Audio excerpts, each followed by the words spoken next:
আসসালামু আলাইকুম শায়েক। ওয়ালাইকুম আসসালাম রহমতুল্লাহ বরকাত। জি। শায়েক, আমি বাংলাদেশ থেকে বলছি। আচ্ছা, বলেন। শায়েক, আমার প্রশ্নটা হচ্ছে, আমি গত বছর একটা বেসরকারি মেডিকেল কলেজে ভর্তি হয়েছিলাম, যেটা সহশিক্ষা আছে। তো এখানে এই মেডিকেলে প্রতিদিনই শুক্রবার বাদে প্রতিদিনই 7 থেকে 8 ঘন্টা আমার এই সহশিক্ষায় থাকতে হয়।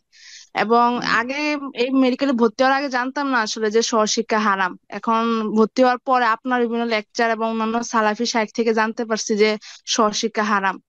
এখন শাইখ, একজন মাদানী শাইখকে জিজ্ঞেস করেছিলাম যে এখন কি করব। উনি বললেন যে আহ, মানে এখান থেকে বেরিয়ে আসার জন্য চেষ্টা করতে হবে এবং আল্লাহর কাছে সাহায্য চাইতে হবে। আমার বাবা মা বুঝছে যে সহশিক্ষা হারাম, কিন্তু ওনারা বলতেছেন যে বেসরকারি মেডিকেল কলেজে প্রায় 20 লাখের মতো খরচ হয়ে গেছে এখন সম্পূর্ণ পর্দা করে যাওয়ার জন্য। কিন্তু এখন শাইখ, আমি এখন কি করব? আল্লাহ রাব্বুল সহজ করুন এবং যেটাতে পরিণাম উত্তম আছে সেটারই তৌফিক দান করুন, দোয়া করি। বিশেষ ভাবে যারা বিশেষ করে গুনাহার জায়গা থেকে বাঁচতে চাইছে তাদের জন্য বিশেষ দোয়া সবসময়। দিনী ভাই বোনদের আল্লাহ ভালো করুন।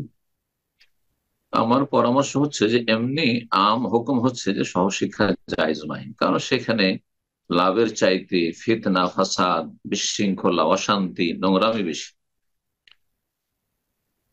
কিন্তু যখন এত লাখ টাকা খরচ হয়ে গেছে, তাহলে সেখানে পর্দা মেনটেন করে, হেজাব, যদি পর্দা নিষেধ না থাকে, পর্দা নিষেধ থাকলে বলবো যে মোটেই চলবে না পড়াশোনা।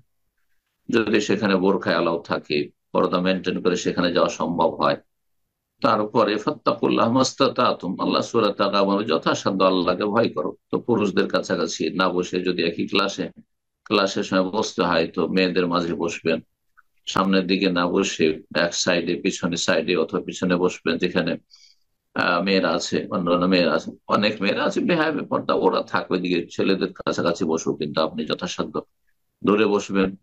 আর ছেলেদের সাথে অতিরিক্ত প্রয়োজনের বেশি কথাবার্তা নয়, যতটুকু প্রয়োজন ততটুকুতে, যেমন লেখাপড়া সম্পর্কে যতটা প্রয়োজন জরুরি ততটাই কথা বলবেন এবং ভদ্রভাবে কথা বলবেন।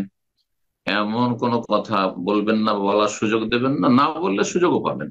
ছেলেরা কখন সুযোগ নেয়, যখন দেখে যে এর সাথে সব রকম কথা বলে তখনই সুযোগ নেয়, কিন্তু এটাই হচ্ছে বাস্তবতা। তো যথাসাধ্য বেঁচে থেকে, বাপ মায়ের এত টাকা যখন খরচ হয়ে গেছে, পড়াটা কমপ্লিট করে নেওয়া যেতে পারে। আল্লাহ তাআলা আলাম।